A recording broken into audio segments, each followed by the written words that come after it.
এজন্য মুহতারাম ভাইরা আমার, বন্ধু আমার, পবিত্র মাহে রমজানের রোজা হলো হিরু হওয়ার মাস।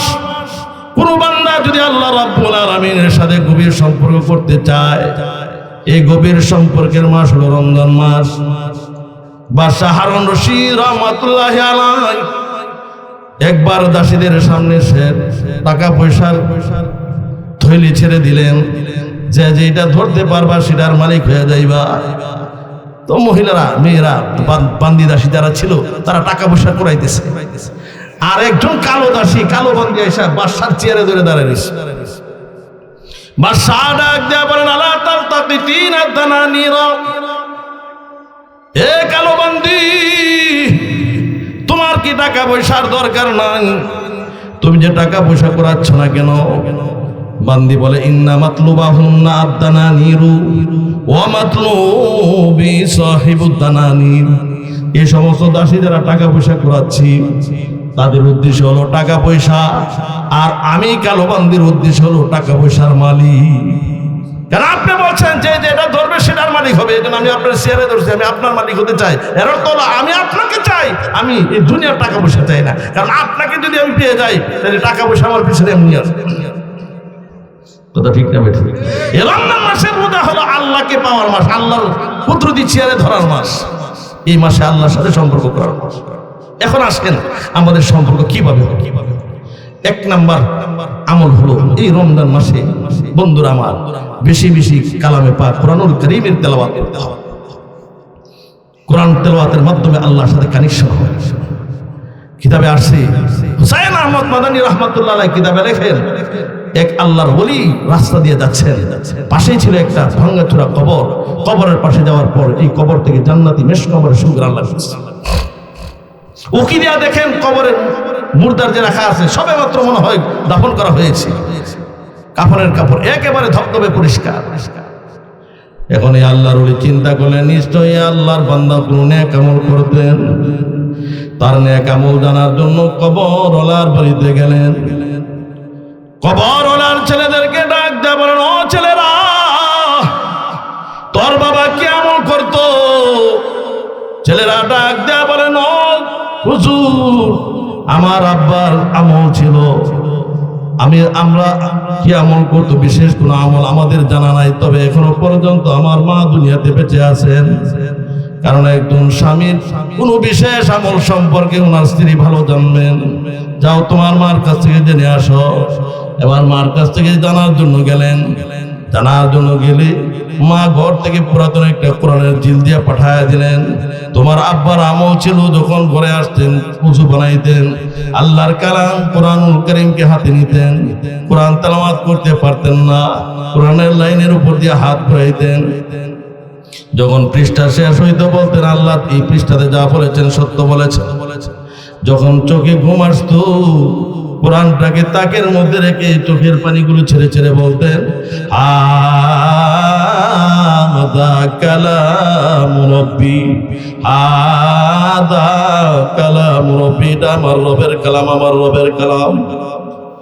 এই আল্লাহর ওলি ডাকতে বলেন, হে যুবকের দল, মহান আল্লাহ রাব্বুল আলামিনের দরবারে তোর আব্বার এই আমলটা এত পেয়ারা হয়ে গেছে, কবুল হয়ে গেছে। মহান আল্লাহ রাব্বুল আলামিন তোর বাবার আমলটাকে কেন্দ্র করে আল্লাহ রাব্বুল আলামিন তোর বাবার কবরটাকে জান্নাতের বাগান করে দিয়েছেন। সেই কবর থেকে জান্নাতি মেশকামের সুঘ্রাণ আসতেছে। জোরে জোরে বলেন না সুবহানাল্লাহ। এজন্য ভাইরা আমার, বন্ধুরা আমার, ইবনে হিব্বানের 124 নম্বর পৃষ্ঠার হাদিস, আল্লাহর নবী বিশ্বনবী বলেন, আল কুরআন মুসাফিউন মুসাফফাউন মাহিলুন মুসাদ্দাকুন মান জাআলাহু আমামাহু কাদাহু ইলাল জান্নাহ ওয়া মান জাআলাহু খালফা যাহরিহি সাকাতাহু ফিন্নার। কুরআন এমন সুপারিশগার, কিয়ামতের ময়দানে কোরআনের সুপারিশ কবুল করা হবে। কোরআনের বিবাদকে আল্লাহ গ্রহণ করে নেবেন। যারা কোরআনের সাথে ভালোবাসা করবে এই কোরআন তাকে সুপারিশ করে আল্লাহ জান্নাতে পৌঁছায় দেবে। যেরকম আল্লাহু আকবার। যারা কোরআনকে অবহেলা করবে, পেছনে রাখবে, এই কোরআন তাকে অভিশাপ দিয়ে জাহান্নামের অতল দেশে নিয়ে পৌঁছায় দেবে। এই রমজান মাস, এই মাস হলো কোরআন নাযিলের মাস। আপনি যদি কোরআনকে ডাক দেয়া বলেন, এ কোরআন, কোথায় তোমার বাড়ি, কোথায় তোমার ঘর, কি তোমার ঠিকানা, কোরআন তার সুন্দর ভাষা দিয়ে আনসার করবে। বাল হুয়া কুরআনুম মাজিদুন ফি লাওহিম মাহফুজ। আমার বাড়ি হলো লাওহে মাহফুজ। আবার যদি ডাক দেয়া বলেন, রে কোরআন, লাওহে মাহফুজ থেকে তুমি কখন আগমন করেছো, কোরআন তার সুন্দর ভাষা দিয়ে বলবি, ইন্না আনজালনাহু ফি লাইলাতিন মুবারাকাহ, আমি বরকতময় রজনী তথা শবে বরাতে লাওহে মাহফুজ থেকে প্রথম আকাশের দিকে নাজিল হয়েছি। আবার যদি ডাক দেয়া বলেন, রে কোরআন, প্রথম আকাশ থেকে তুমি দুনিয়ার জমিনে কখন আসছো, কোরআন তার সুন্দর ভাষা দিয়ে বলবি, শাহরু রমাদান আল্লাযী উনজিলা ফীহিল কুরআন, আমি রমজান মাসে নাজিল হয়েছি। আবার যদি ডাক দেয়া বলেন, রে কোরআন, রমজান তো 30 বা 29 দিনে হয়, রমজানের কোন তারিখে তুমি নাজিল হয়েছ, কোরআন তার সুন্দর ভাষা দিয়ে বলবি, ইন্না আনজালনাহু ফি লাইলাতিল কদর, আমি লাইলাতুল কদরে নাজিল হয়েছি। এজন্য ভাইরা আমার, বন্ধুরা আমার, বোঝা যায় রমজান মাস আর আবার লাইলাতুল কদর, তাইলে রমজান মাস কোরআন নাজিলের মাস, এই কোরআনের সাথে সম্পর্ক করার মাস। এজন্য বেশি বেশি করে কোরআনুল কারীমের তেলাওয়াত করতে হবে। কথা ঠিক না বেঠিক যারা বলে, বেশি করে কোরআন তেলাওয়াত করতে হবে, কোরআনের সাথে সম্পর্ক করবো। কোরআনের একটা হক আছে, সারা বছর তো আমরা কোরআন পড়ার সুযোগ পাই না, দুনিয়ার ব্যস্ততার মধ্যে সময় বেশি কাটায়। এই রমজান মাসে কমাস কম 1 বার 2 বার খতম আমরা শুনবো, এই একবার তেলাওয়াত করে খতম করবো, আর এবার তারাবির নামাজে হাফেজ সাহেবদের পিছনে 20 টাকা তারাবি পড়ে আমি আমার নামাজের ভিতরে খতম।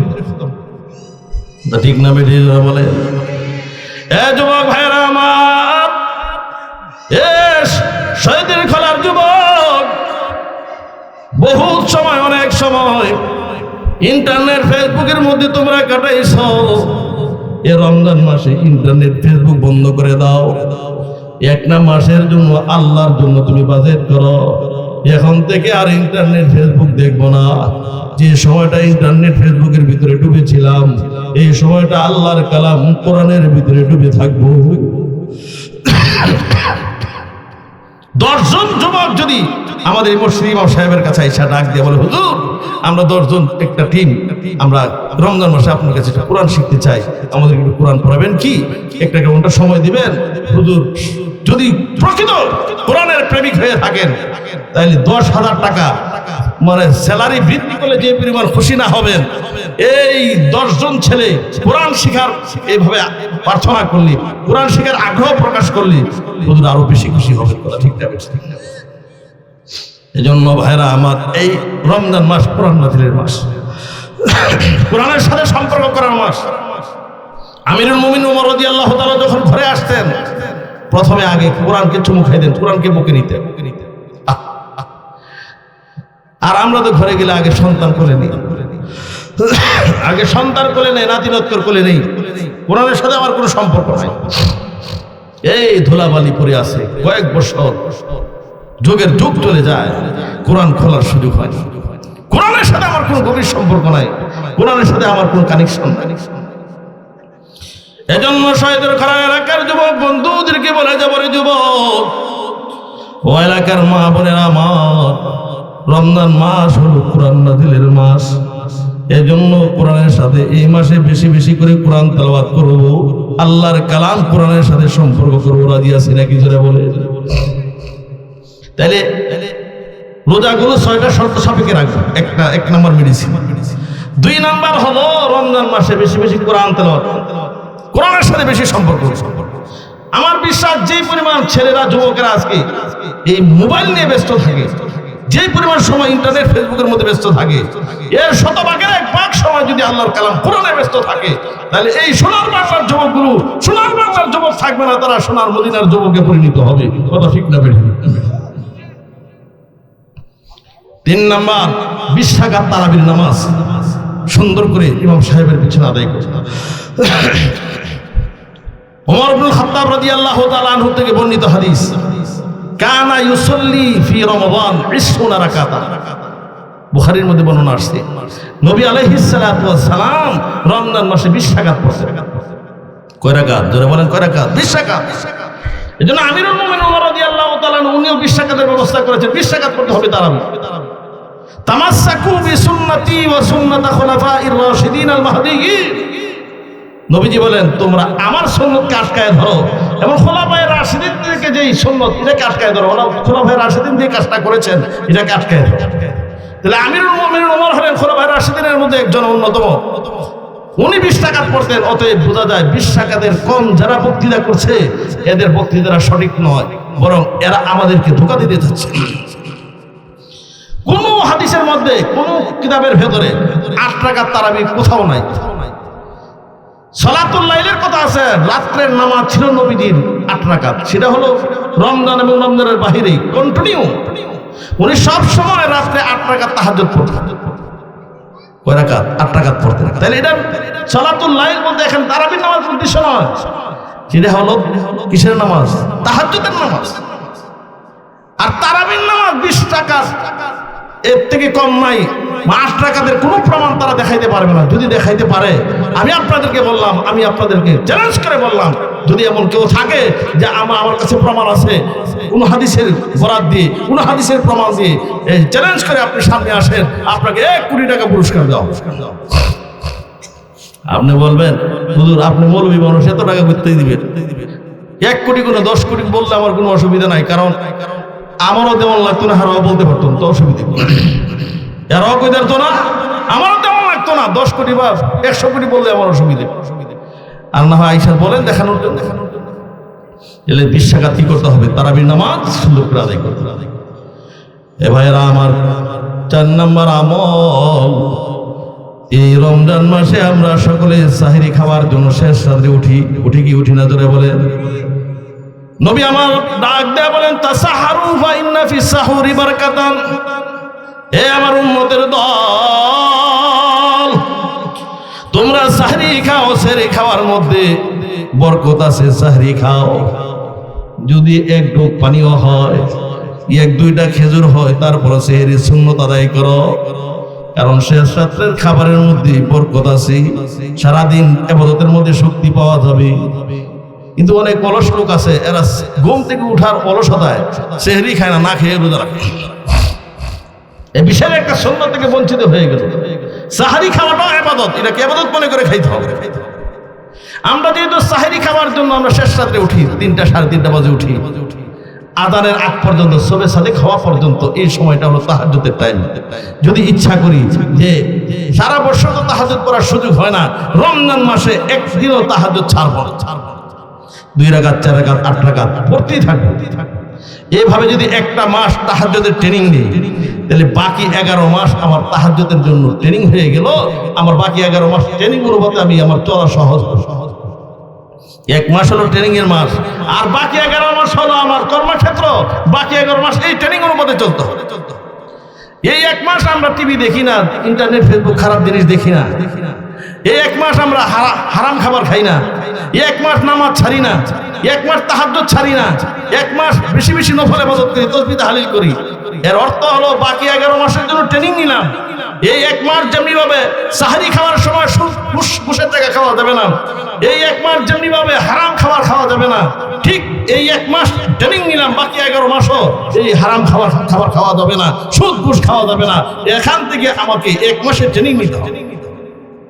নবীজি বলেন, ইন্নাল জান্নাতা তাশতাকু ইলা 5 নাফার তালিল কুরআন ওয়া হাফিযিল লিসান ওয়া মুতঈমিল জিআন ওয়া মুকসিল উরিয়ান ওয়া মান সাল্লা আলা হাবিবির রহমান। 5 শ্রেণীর মানুষের জন্য আল্লাহর জান্নাত অপেক্ষমান। 5 শ্রেণীর মানুষের জন্য জান্নাত আগ্রহ করে এই লোকগুলো কখন আমার ভিতরে ঢুকবে। এক নাম্বার হলো তালিল কোরআন, যারা কন্টিনিউ কোরআনুল কারীমের তেলাওয়াত করে, এই 1 মাস কোরআন তেলাওয়াতের ট্রেনিং নিতে হবে, আর বাকি 11 মাস এই ট্রেনিং অনুপাতে কোরআন তেলাওয়াত করতে হবে। হাফিজুল লিসান, তারা জবানের হেফাজত করে। জবানের হেফাজতের 2 অর্থ, একটা লোক কথার মাধ্যমে কোনো গীবত শিকায়ত করে না, কোনো গালিগুলোজ করে না, মানুষকে মন্দ বলে না, মানুষকে কটু কথা বলে না।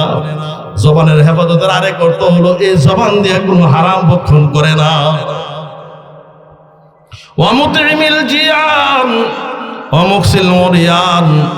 আমি বলছিলাম 5 নাম্বার কর্মসূচি হলো, আমার ভাইয়েরা, এই রমজান মাসে আমরা গরিব মিসকিনদের প্রতি সহানুভূতিশীল হব। নবীজি বলছেন শাহরুল মাওয়াসাদিনা, সহানুভূতির মাস। এই মাসে আমরা সারাদিন ক্ষুধার্ত থাকি, সারাদিন উপবাস থাকার দ্বারা আল্লাহ রাব্বুল আলামিন আমাদেরকে শিক্ষা দিয়েছেন। খালি পেটে থাকলে দেখো তোমার কষ্ট কেমন হয়, পেটে খাবার নাই তোমার মধ্যে কেমন কষ্ট হয়। এই কষ্ট দিয়া তুমি গরিব মিসকিনদের কষ্ট অনুভব করো। যদি গরিবদের পেটে খাবার না থাকে কেমন কষ্ট হবে তাদের, তাদের এই কষ্টকে অনুভব করার জন্য আল্লাহ রমজানের রোজা দিয়েছে। গরিব মিসকিনের কষ্টকে অনুভব করো। কিয়ামতের কঠিন ময়দানে আল্লাহ রাব্বুল আলামিন ডাক দিয়ে বলবেন, রে বনি আদম, দুনিয়াতে আমি আল্লাহ রাব্বুল আলামিন ক্ষুধার্ত ছিলাম, দুনিয়াতে আমি বস্ত্রহীন ছিলাম, তুমি আমারে বস্ত্র দেও নাই, খাবারও দেও নাই। বনি আদম ডাক দিয়ে বলবেন, আল্লাহ, যদি দুনিয়াতে আপনারা পাইতাম, উন্নত মানের খাবার খাওয়াইতাম, উন্নত পোশাক দিতাম। আমার আল্লাহ ডাক দিয়ে বলবেন, রে বনি আদম, তোমার বাড়ির পাশে একজন গরিব মানুষ, তুমি ভালো ভালো ইফতারি করলা, রকমারি 40 প্রকারের ইফতারি করলা। তোমার বাড়ির পাশে একজন গরিব মানুষ, 1 প্রকারের ইফতারিও ছিল না, তুমি রকমারি খাবার দ্বারা সাহিরি খাইলা। তোমার পাশের বাড়ির মানুষটার ঘরে খাবারের ব্যবস্থা ছিল না, ওই মানুষটাকে যদি তুমি ভালো খাবারের ব্যবস্থা দিতা, তোমার ভালো কাপড়, উন্নত কাপড় পরিধান করে তুমি ঈদের নামাজে গেলা, আর তোমার বাড়ির পাশে একজন গরিব মানুষ, তার ভালো কাপড়ের ব্যবস্থা ছিল না, চোখের পানি ছেড়ে ছেড়ে ঈদগাহ ময়দানে যায়, তুমি যদি তারে ভালো কাপড়ের ব্যবস্থা দিয়ে দিতা, তাহলে আমি মহান আল্লাহ রাব্বুল আলামিন খুশি হয়ে যাইতাম। এ মুহতারাম ভাইরা আমার, আল্লাহর নবীর আদর্শ ছিল, আল্লাহর নবী বিশ্ব নবী গরিব মিসকিনদের ভালোবাসতেন, গরিব মিসকিনদের পাশে থাকতেন। নবীজি দোয়া করতেন, আল্লাহুম্মা আহমিনি মিসকিনান ওয়া আমিতনি মিসকিনা, ও আল্লাহ, আমাকে জীবিত রাখো মিসকিনদের সাথে, আমাকে মৃত্যু দাও মিসকিনদের সাথে। ওয়াহশুরনা জমরাতাল মাসাকিন, এবং মিসকিনদের দলে কিয়ামতের ময়দানে আমাকে দাঁড় করায়া দিও, ধনীদের দলে দাঁড় করায়ও না, আমাকে ফকির মিসকিনদের দলে দাঁড় করায়া দিও। জোরে বলুন আল্লাহু আকবার। নবীজি ঈদের নামাজে যাচ্ছেন, দেখেন একটা শিশু বাচ্চা কান্না করে। ডাক দিয়ে বলেন, ওই শিশু, কি হয়েছে তোমার? সব ছেলেরা খেলাধুলা করে, তুমি কান্না করে কেন? এই ছেলেটা নবীর চিনে না। মিয়া, ইয়া আইয়ুহার রাজুল খাল্লি, আপনি আমারে ছেড়ে দেন, আপনি আমার কি দুঃখ বুঝবেন? নবী আমার ডাক দেয়া বলেন, এর ছিলেন, এ শিশু, এই মদিনার জমিনে যদি আমি বিশ্বনবী তোমার দরদ না বুঝি, পৃথিবীর কেউ তোমার দরদ ব্যথা বুঝবে না। ছেলেটা এখন আর চিনতে ভুল করেননি। ডাক দেয়া বলেন, ওগো নবীজি, ওই মুখ যুদ্ধের মধ্যে আমার বাবা শহীদ হয়ে গেছে, আমার মা অন্য স্বামী গ্রহণ করেছেন, এখন আমার থাকার ঘর নাই, আমার খাবার দাবার, আমার ঘর বাড়ি সব আত্মসাৎ করেছি, অতএব আমার থাকার ঘর নাই, বাড়ির ব্যবস্থা নাই, খাবারের ব্যবস্থা নাই, আমার ভালো কাপড়ের ব্যবস্থা নাই। ঈদের দিন দেখলাম কত ছোট্ট ছোট্ট শিশু বাচ্চারা উন্নত মানের কাপড় পরিধান করে তারা ঈদগাহ ময়দানে যায়, ভালো খাবার খেয়ে খেয়ে ঈদগাহ ময়দানে যায়, আনন্দ করে। তাজার দাদা হুজনি, এইগুলোর দৃশ্য দেখার পর আমার দুঃখ দুর্দশার কথা আমার আরো নবায়ন হয়ে গেছে, তরুতাজা হয়ে গেছে। আমার নবী ডাক দেয়া বলেন, রে শিশু, অমুক যুদ্ধের মধ্যে তোর বাবা শহীদ হয়ে গেছে, আজকে থেকে আমি বিশ্বনবী তোর বাবা হয়ে গেলাম, আয়েশা তোর মা হয়ে গেলেন, ফাতেমা তোর বোন হয়ে গেলেন, হযরতে হাসান হুসাইন তোর ভগিনা হয়ে গেলেন। তোর মনের মধ্যে আর কোনো দুঃখ কষ্ট আছে নাকি? এবার ওই ছেলেটা ডাক দেয়া বলল, গুরুজি আমার মনের মধ্যে আর কোনো কষ্ট নাই। এবার নবীজি এই শিশু বাচ্চাটাকে উঠাইলেন, কোলে করে ঘরে নিয়ে গেলেন। ডাক দেয়া বলেন, ও আয়েশা এই বাচ্চাটাকে সুন্দর করে গোসল দাও, তারে কাপড় পরিধান করো, ভালো খাবার খাওয়াও। এখন উন্নত খাবারকে এখন ভালো কাপড় পরিধান করে আবার ছেলেদের সাথে মাঠে চলে গেলেন। ছেলেরা ডাক দেয়া বলেন, একটু আগে না তুমি কান্না করেছিলে, তোমার ভালো কোনো কাপড় ছিল না, এখন থেকে তোমার মুখে আনন্দ দেখা যায়। এই শিশু বাচ্চারা ডাক দেয়া বলেন, ও ছেলেরা এতক্ষণ পর্যন্ত আমি ছিলাম ইতিম, এখন আমার বাবা হয়ে গেলেন বিশ্বনবী, বিশ্ব মানবতার কান্নারী বিশ্বনবী মুহাম্মদুর রাসূলুল্লাহ সাল্লাল্লাহু আলাইহি সাল্লাম। আয়েশা আমার মা হয়ে গেলেন, ফাতিমা আমার বোন হয়ে গেলেন, হাসান হুসাইন জান্নাতের যুবকদের সর্দার আমার বাগিনা হয়ে গেলেন। এর থেকে বড় গর্বের বিষয় আর কি হতে পারে? তাইলে বোঝা যায় আমার ভাইয়েরা, আমার বন্ধুরা, আল্লাহর হাবিব সব সময় গরিব মিসকিনদের পাশে দাঁড়াইতেন, শিক্ষা দিয়ে গেলেন, ও জগতের মানুষ তোমরা গরিব মিসকিন অসহায় অনাথ যারা আছে তাদের পাশে থাকবা। ওয়াম্মাল ইয়াতীমা ফালা তাকহার ওয়াম্মাস সাইলা ফালা তানহার। আমার আল্লাহ ডাক দেয়া বলেন, ইতিমদেরকে তোমরা যেও না, এ জগতের মানুষ ইতিমদেরকে তোমরা দুর্ব্যবহার করবে না, ভিক্ষুক গরিব যারা আছে তাদেরকে তুমি ফিরাইয়া দিও না। ওয়াম্মাস সাইলা ফালা তানহার, দুঃখ দুর্দশাগ্রস্ত লোক যারা আছে এদের পাশে থাকো। তাইলে বোঝা যায় আমার ভাইরা, এর মাহে রমজান হলো, গরিব মিসকিনদের হক আদায় করতে হবে, যাকাতের টাকাগুলো পঙ্খানুপঙ্খ হিসাব করে আদায় করে দিতে হবে। ওয়াল্লাযীনা ইয়াকনিতুনা আয-যাহাবা ওয়াল ফিদ্দাতা ওয়ালা ইউনফিকুনাহা ফি সাবিলিল্লাহি ফাবাশশিরহুম বিআযাবিন আলীম। আল্লাহ বলেন, যারা টাকা পয়সাকে সঞ্চয় করে রাখে, স্বর্ণ রূপ এগুলোকে তারা ব্যাংক ব্যালেন্স করে রাখে, যাকাত আদায় করে না, ও নবী তাদেরকে আপনি যন্ত্রণাদায়ক পীড়াদায়ক শাস্তির সুসংবাদ দেন। শাস্তির আবার সুসংবাদ কি? মানে শাস্তির আবার করলা হবে, কঠিন হবে। ছেলেটা ঠিক মতো ভালোভাবে মাদ্রাসায় যায় না, রাস্তা থেকে চলে আসে, আরেকজনে কইছে ঠিক আছে আজকে বাড়িতে যাইব, আজকে তোমার বাবারে মজা, তোমার বাবা মজা খাওয়াইব না, দেখি মজা খাওয়াইব না শাস্তি কঠিন দিব, জোরে বলেন। আল্লাহ বলেন, ও নবী যারা যাকাত আদায় করেন আপনি তাদেরকে কঠিন যন্ত্রণাদায়ক শাস্তির সুসংবাদ। কুরআনুল কারীমের মধ্যে ৮২ জায়গাতে আল্লাহ নামাজের কথা বলেছেন, আর ৬২ জায়গাতে আল্লাহ যাকাতের কথা বলেছেন।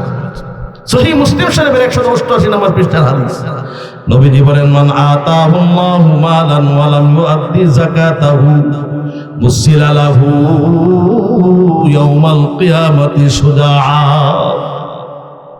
আমার আল্লাহ রাব্বুল আলামিন যাদেরকে টাকা পয়সার মালিক বানাইলেন, কিন্তু ওই মানুষটা যাকাত আদায় করে না গো, এমন যাকাত যারা আদায় করে না তাদের ব্যাপারে নবীজি বলেন, তাদের সম্পদগুলো, টাকা পয়সাগুলো, ব্যাংক ব্যালেন্সগুলো কিয়ামতের কঠিন ময়দানে আল্লাহ রাব্বুল আলামিন সর্পের আকৃতি ধারণ করে তার গলার মধ্যে পেঁচায় দেওয়া হবে, তার দুইটা চল দেওয়া হবে, কথা বলার শক্তি দেওয়া হবে।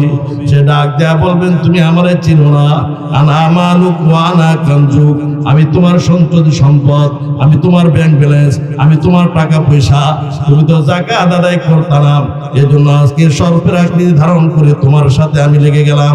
এতদিন তুমি আমাকে ছাড়ছো না, এখন আমিও তোমাকে ছাড়বো না। এজন্য যাকাতগুলো সুন্দরভাবে আদায় করা দরকার আছে না নাই? এই জোরে বলেন, কথা বলেন, যাকাত আদায় করা দরকার আছে না নাই? এটা হলো রমজান মাসের ৪ নম্বর কর্মসূচি, যাকাতগুলো সুন্দর করে আদায় করে দিতে হবে। ১ নাম্বার হলো আমার ভেরা রমজানের রোজাগুলো সুন্দর করে রাখতে হবে, ৬টা শর্ত। ২ নাম্বার কোরআনুল কারীমের বেশি বেশি তেলাওয়াত করতে হবে। ৩ নাম্বার তারাবির নামাজগুলো সুন্দর করে আদায় করতে হবে। ৪ নাম্বার শেষ রাতে আখিরি রাতে তাহাজ্জুদ পড়তে হবে। ৫ নাম্বার যাকাতগুলো সুন্দর করে আদায় করব।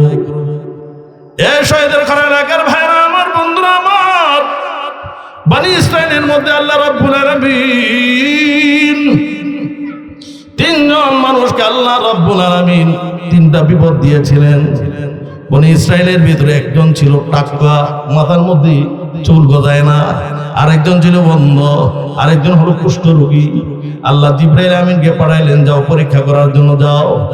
গিয়া ডাক্তার কাছে গেছে, টাকওয়ালার কাছে জিজ্ঞাসা করে তুমি কি চাও? আমার মাথার মধ্যে চুল গজাইলে আমি বড় ভালো, আমার চেহারা বড় সুন্দর হিরো লাগবে, আমি সমাজে যাইতে পারবো।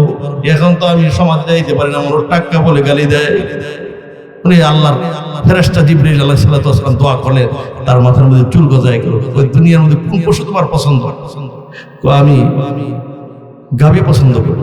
দোয়া করলেন, সাথে সাথে গর্ভবতী একটা গাভী আল্লাহ তার ব্যবস্থা করে। জিবরাইল বরকতের দোয়া করে সামনে চলে গেলেন, কুষ্ঠ রোগীর কাছে গেলেন। গিয়ে তার জিজ্ঞাসা করে, তুমি কি, তোমার মনের বাসনা কি, মনের কামনা কি বলো দেখি। আমি রোগী, কুষ্ঠ রোগী, মানুষ আমাকে ঘৃণা করে, মানুষের কাছে যাইতে পারি না, মানুষ আমাকে দূর দূর করে ছি করে। আমার যদি ভালো শরীরের চামড়া ঠিক হয়ে যাইতো, সুন্দর হইতো, স্মার্ট হইতো, আমি সবার সামনে যেতে পারতাম, মানুষের সাথে কথা বলতে পারতাম, আমি সামাজিক মানুষ সমাজে যেতে পারতাম। জিবরাইল ফেরেশতা দোয়া করলে তার চামড়া ভালো হয়ে গেল। তুমি কোন পশু ভালোবাসো? আমি উটনি ভালোবাসি।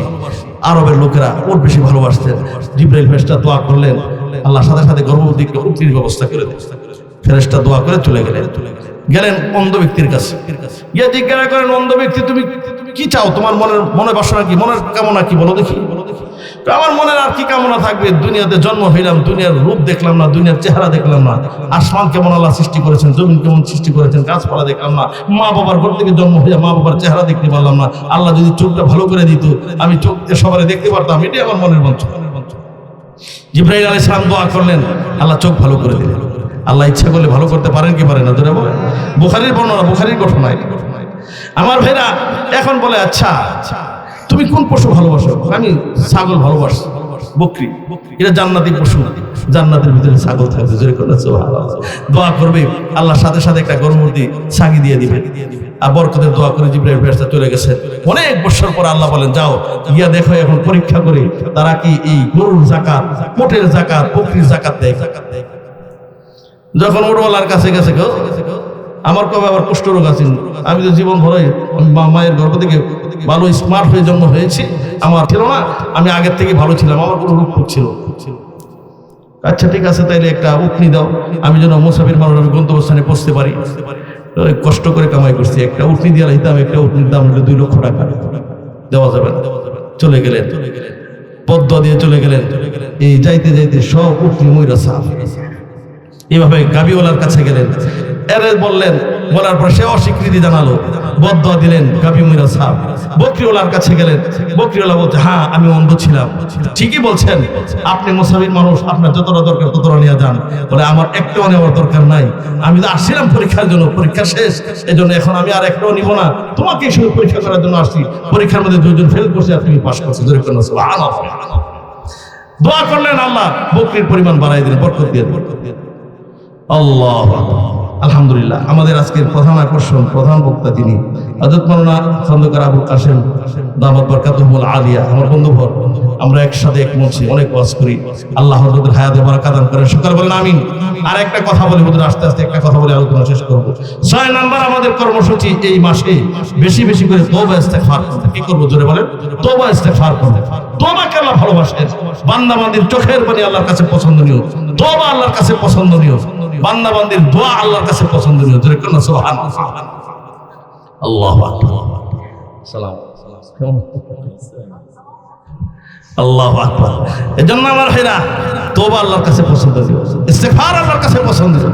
ইমাম আহমদ ইবনে হাম্বল রাহমাতুল্লাহি আলাইহি, তিনি বিশ্ব বিখ্যাত একজন হাদিস বিশারদ ছিলেন। 40,000 হাদিস জমা করেছেন, মুসনাদ আহমদ কিতাব লিখেছেন। উনি এক জায়গাতে সফরে গেলেন, রাত্রি হয়ে যাওয়ার কারণে গন্তব্যস্থানে পৌঁছতে পারতেছেন না। এই মসজিদে ঢুকলেন, মসজিদের লোকেরা বের করে দিচ্ছে, বের হন, আপনারা চিনি না, হইতে পারে পরবর্তীতে আপনি ভালো সুরত ধারণ করে আইসা মসজিদের মাইক চুরি করতে পারেন, ফ্যান চুরি করতে পারেন, ঘড়ি চুরি করতে পারেন, আপনাকে সুযোগ দেওয়া যাবে না। বের হয়ে গেছে, দেখে সাদার চোর ছোট্ট একটা বাজারের মধ্যে মনে করেন একটা ছিল তন্দুরি রুটি বানায়, রুটি বলতেছে আস্তাগফিরুল্লাহ আস্তাগফিরুল্লাহ, রুটি বানাইতেছে আস্তাগফিরুল্লাহ, রুটি সেকতেছে আস্তাগফিরুল্লাহ। ইমাম আহমদ ইবনে হাম্বল রাহমাতুল্লাহ আলাইহি ডাক দেয়া বলেন, যুবক তুমি কি অন্য কোনো দোয়া কালাম পারো না? তুমি যে সব কাজে কাজে ইস্তেগফার করো, কি ব্যাপার? এই যুবকটা ডাক দেয়া বলেন, কেন ইস্তেগফার করি জানেন না? ইমাম আহমদ ইবনে হাম্বল চিনে না? হাদিস শোনায় দিছে, মান লাজিমাল ইস্তিগফার জাআলাল্লাহু দায়কাহু মাখরাজা। যারা কন্টিনিউ তওবা ইস্তিগফার করে, আল্লাহ রাব্বুল আলামিন তার সংকট মুহূর্তকে প্রশস্ত করে দেন। আল্লাহ তাকে টেনশন মুক্ত জীবন দান করেন। আল্লাহ তার পিছনের গুনাহ মাফ করে দেন। আল্লাহ তাকে অকল্পনীয় স্থান থেকে রিজিকের ব্যবস্থা করে দেন। আল্লাহ তাকে মুস্তাজাবুদ দাওয়াত বানিয়ে দেন। যেরকম না সুবহানাল্লাহ। জিজ্ঞাসা করেন, আনতা মুস্তাজাবুদ দাওয়াত, তুমি কি মুস্তাজাবুদ দাওয়াত? তিনি বলেন, নাম আনা মুস্তাজাবুদ দাওয়াত। ছেলেটা বলে, হ্যাঁ আমি মুস্তাজাবুদ দাওয়াত। তো তোমার জীবনের কি সব দোয়া কবুল হয়ে গেছে? আমার জীবনের সব দোয়া কবুল হয়ে গেছে, একটা দোয়া বাকি আছে। কয়টা দোয়া বাকি আছে?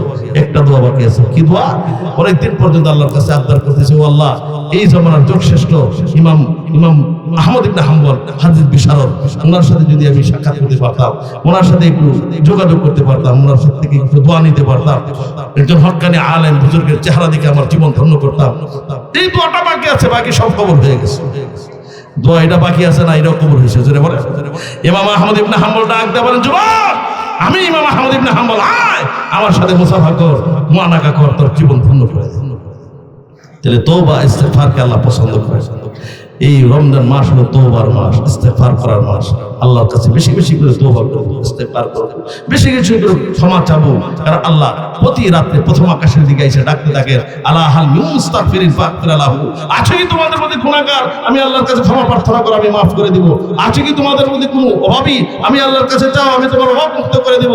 আছে কি তোমরা আমাদের এমন কেউ যে বিপদগ্রস্ত? আমি আল্লাহর কাছে চাও, আমি তোমাকে বিপদ থেকে উদ্ধার করব। এভাবে আল্লাহ ডাকতে থাকেন। এই জন্য আল্লাহ ওয়ালারা এরা শেষ রাত্রে ঘুমায় না, আল্লাহ ডাকেন আর আমরা শুয়ে থাকবো, এটা তো লজ্জা লাগে। কথা ঠিক না বেঠিক? এই জন্য চলুন এই একটা মাস বেশি বেশি তওবা ইস্তেগফার করবো, আল্লাহর কাছে বেশি বেশি তওবা করবো, গুনার মাফি চাবো, আল্লাহর কাছ থেকে ক্ষমা নেওয়ার চেষ্টা করবো। আল্লাহ অফার দিয়েছেন, এই জন্য আল্লাহর কাছ থেকে ক্ষমা নেওয়ার চেষ্টা করবো। এই 6টা কর্মসূচি আমি আপনাদেরকে দিলাম। তবে এই 6টা কর্মসূচি যদি পালন করতে পারি, লাআল্লাকুম তাত্তাকুন, আল্লাহ বলেন তাহলে তোমরা মুত্তাকি, পরহেজগার, খোদাভীরু, আল্লাহওয়ালা হয়ে যাবে। সুবহানাল্লাহ। মুত্তাকি কাকে বলে? মুত্তাকির গুণাগুণ কি? মুত্তাকি হলে তাকওয়া অর্জন করতে পারলে তার জন্য কি লাভ, এটা অন্যদিন আবার কোন সময় সুযোগ হলে আলোচনা হবে। আমি আজকে সেদিকে আর যাবো না। আমার বন্ধু বড় হযরত আবুল কাসেম এখন